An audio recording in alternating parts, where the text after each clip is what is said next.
What is up, Houston Texas fan? Mello Mike here for the Bull Bash and getting into the fourth video of our midseason report card. We're doing the defense, we are doing special teams today, and this does include the victory over the Tennessee Titans, so that will be factored into the assessment, as I've said in my previous video. As far as everything else, it was just skills positions and the quarterbacks that were evaluated for the Titans games. Nothing has changed in that. I still think it's pretty much the same there. As far as the defense goes, defensive line, what can you say about these guys that has not already been said? This defense is elite, and it starts up front with the edge rushers. Will Anderson Jr., Daniil Hunter, these guys dominate out there every given Sunday. There are stretches where, they don't always show up in the stat sheet. But when you watch the game, you see how they can affect the football game. If they're not getting to the quarterback and bringing him to the turf, they are speeding him up. They're forcing errant passes. They're forcing incompletions. The defensive line as a whole is getting after the quarterback. If the edges don't get to him first, quarterbacks are stepping up into the interior of that defensive line and getting brought down. The only thing that I can say that is an issue and still remains an issue is this defensive line does have lapses in the gap integrity, and they still allow quarterbacks to get loose for scrambles. This is going to be a problem if you see it happen next week in Buffalo against Josh Allen. Patrick Mahomes will exploit that as well. If you have to face the Baltimore Ravens in the playoffs, if they somehow make it back, because they are gaining ground on the Pittsburgh Steelers, they are 5-5, just like us. And the Steelers have had up and down games as of late. So there's a chance that Baltimore could, even with the record being 5-5, still come back and win that division.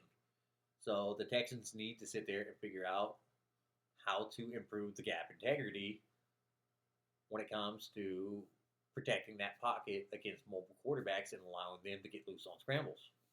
That's the only area that I could potentially nitpick this defensive line. Linebacking core. These guys, Henry To'oTo'o has had his issues and his struggles with missed tackles.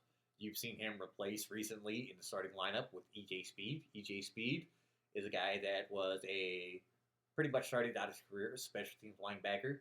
He started a couple of seasons with the Indianapolis Colts. We're very familiar with him. He is a starting caliber linebacker in this league. Great athleticism. Logged a couple of seasons of 100 tackles, and he's out there doing his thing. Nothing has changed in the operation of EJ Speed. If anything, I can say EJ Speed, this version of him that we're getting, is better than any other version that we've seen because of the coaching and the system that he's in. And D'Amico Ryans and Billy Davis doing a great job of identifying his talents and putting him in positions to succeed.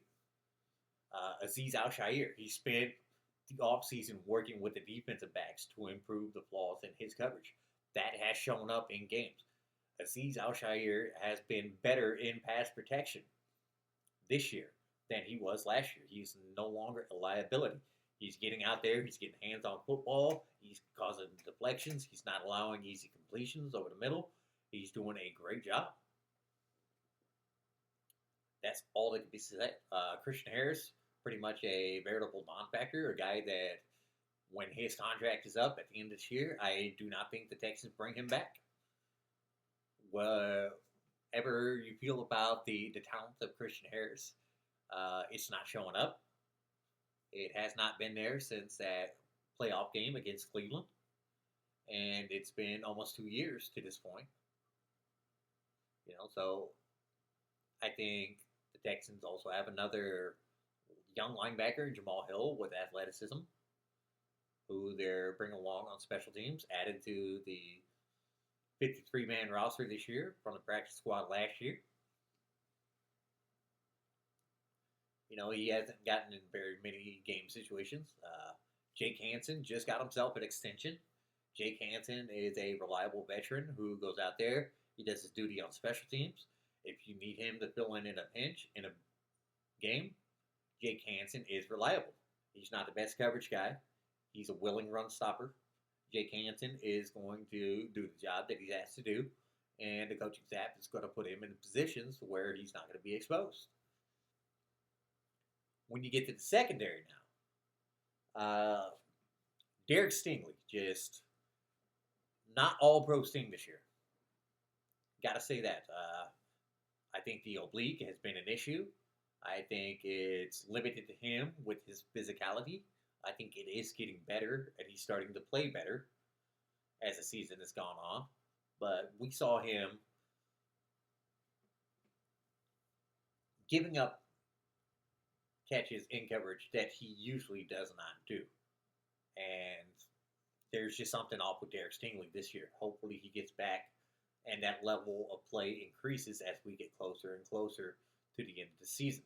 And hopefully the Texans are still fighting for a playoff spot when that comes along. Kamari Lassiter, solid coverage. One of the most physical cornerbacks in the National Football League. A guy that is, in my opinion, very underrated by national media, sports writers, everybody outside of Houston. They need to start taking a good look at Kamari Lassiter and giving him the respect that he deserves because he is a hell of a player. Kalen Bullock. The interceptions have not been there this year like they were his rookie season. However, a lot of the blown coverages, the mental errors, and everything like that, you see Kalen Bullock is playing a lot faster out there this year because he understands his position within the defense a lot better. And the Texans this year have not given up as many big plays over the top of the defense as they did last year. This Texans defense is the number one defense in the NFL, not just in points allowed, but in total yards allowed. They have allowed the lowest completion percentage of any defense in the National Football League. And it is because of this secondary. These guys play lockdown coverage. You got the safety position. They moved off of C.J. Gardner-Johnson, who, in my opinion, I am in full agreement with ESPN's DJ Bieniemy. C.J. Gardner-Johnson was freelancing out there in those first 3 games of the season. He was responsible for a lot of the blown coverages and gave up touchdowns. And part of the biggest reason why this team started off 0-3 was because he was freelancing back there. Now, he seemed to have that figured out now in Chicago, but the Texans more than capably replaced him with MJ Stewart, who unfortunately is gone for the season with a torn pectoral muscle. MJ Stewart was playing phenomenal. He was making tackles out there. He was deflecting passes. He was doing great in coverage on the back end. Now they insert Miles Bryant. Then you have Jalen Petrie in the nickel position. And I have to go on record and say this because I have been very, very critical of Jalen Petrie since last season. He was a liability in pass coverage. To an extent, Jalen Petrie still is a liability in pass coverage when you get him matched up in the slot against elite wide receivers. But Jalen Petrie has been put into good possessions this year, more so than last year. He has cleaned up a lot of his issues with tackling. He is, up until he got the concussion, was very healthy. But again, this is one of the drawbacks that I see with Jalen Petrie. And it's very, very similar to Bob Sanders, the guy that a lot of people like to compare him to. Is his size and the physicality that he plays up. He is not going to hold up physically to the type of punishment that he doles out. His body is eventually going to break down on him. That is just my feeling on it, but he is a great player now. Tremont Smith, hopefully we don't see him returning any more kicks. Thankfully, the Texans decided to go with Jalen Noel. We'll talk about that next with the special teams. And, when you look at the reserves and everything like that, we've got guys that contribute all over the place. I mean, there's not much you can say about this Texas defense. They've been shorthanded in the secondary all year. Jalen Smith, the rookie that we drafted out of USC in the 3rd round, is gone for the season. They've been down a nickelback. They're doing the best that they can with Tremont Smith out there, who is a guy that they trust. They brought him back here because he is a Frank Ross favorite on special teams and coverage. And he's a guy they trust to go out there and cover the nickel. So with that said, the Texans defense, I got to give these guys an A minus. I mean, you cannot ask more of this defense than what they have done this year. They have gone out there time and time again. They've held it down. They kept the games within a single score, and it has been offense letting the defense down on multiple occasions. You cannot blame the defense when they are out there as much as they are, and they still continue to make plays on a consistent game-to-game basis. The defense travels. This defense is consistent, whether they are playing at energy, whether they are out there on the road. There's nothing more that you can say about this defense. The sacks are there, the pressures are there, they're creating turnovers. This is a record that they set. 8th consecutive game with a sack and a turnover. They lead the NFL in that category. You cannot say enough about the Texans defense. It is elite. It is the best unit in the National Football League according to the statistics and the measurements. There's not a defense that is better than the Texans. And it is a defense that is going to keep the Texans in every single game. But the offense is going to have to do their part. So A minus for the defense. Special teams has not been good this year. And there's a lot of things that we can point to. Whether it's bad kicking in certain games by Tommy Townsend, whether it's mental errors by Kymie Fairbairn, missing field goals that he normally makes. We've seen block kicks this year. We've seen a kick return allowed for a touchdown. We've seen penalties. Very uncharacteristic of Frank Ross's units. And you've got a lot of guys out there that are special teams performers that were brought in and paid pretty good money. Tremont Smith, special team performer. He's got a fumble on the gear.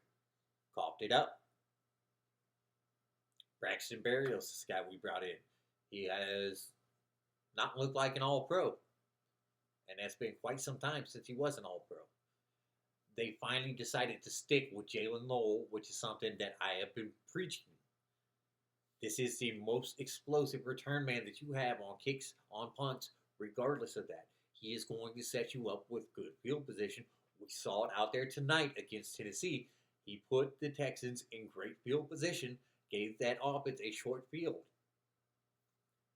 They have got to stick with that. No more of the rotating kick returners. Dameon Pierce, not effective. He's not a guy that should be out there returning kicks. He does not have vision as a running back or a kick returner. He's had some explosive kick returns in his past. But at this point, Jalen Noel's better. I would roll with Jalen Noel every time. As to the number 2 kick returner, I would put Braxton Berrios out there because at the very least, you know Braxton Berrios is going to field the kick. He's not going to allow it to go past him. He's not going to create any type of mental errors. He's a veteran. He's solid. He's going to catch the ball. He's going to give you a minimal return. As far as special teams goes, Kymie Fairbairn injured again, quad injury. We got Matt Wright out there kicking. He doinked a field goal tonight off of the crossbar. And that was terrible, but then the Texans got a penalty. They called Jeffrey Simmons for doing what we got called for last week, which is roughing the long snapper. This is the second time I've heard it called in 35 years of watching football, so this has got to be a new rule because I've never seen that penalty called before. Never heard of that penalty before. Didn't even know it was a rule where you could not contact the long snapper. I guess now it is a rule. It is a point of emphasis, and you cannot make contact with the long snapper at all. And Jeffrey Simmons just basically threw a hip into Austin Brinkman tonight. Got a 15-yarder. You cannot contact the long snapper whatsoever. So As far as special teams goes, I've got to give them a C. I think Jalen Knowles' return ability is what's going to hold this group up. Getting Tommy Fairburn back is going to add more consistency to the kicking game. Tommy Townsend has seemed to have moved past his issues with the punting. And if they go with Barrios and Knoll, I don't think we're going to see too many more turnovers on special teams. The one thing I am still going to be concerned about is the coverage units. We saw some veterans out there tonight. Aziz Al-Shaair was out there covering on special teams.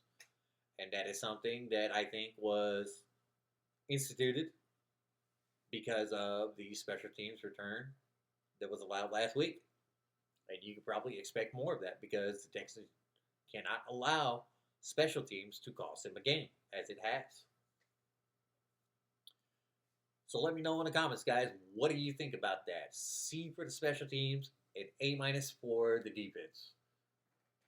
Do you agree with what I say? Do you have anything else to add to it? Do you think I was unfair in any category? Always open for some great conversation. You guys have a great night.